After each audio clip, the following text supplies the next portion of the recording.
o'zidan terezchur chiroyli qizlar bilan gaplashadigan bola hammani guruhida bo'lsa kerak. Bizda ham bor. Bir kun ko'chada ko'rib qoldim. Qiz rostdan chiroyli, haqiqatda chiroyli qiz turibdi. Oldida ona turibdi. Shu ko'rgan odam chista paxta terimdan qochib kelgan deb o'ylaydi.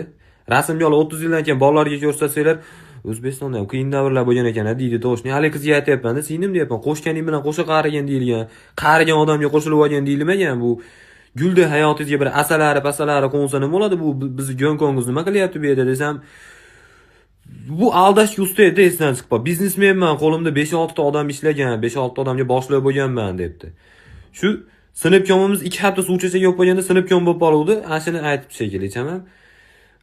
Chet el kompaniyasining logistik ishlariga javob berganman debdi. Ikkamiz kuryer bo'lib ishlaganmiz Rossiyada, eslicho.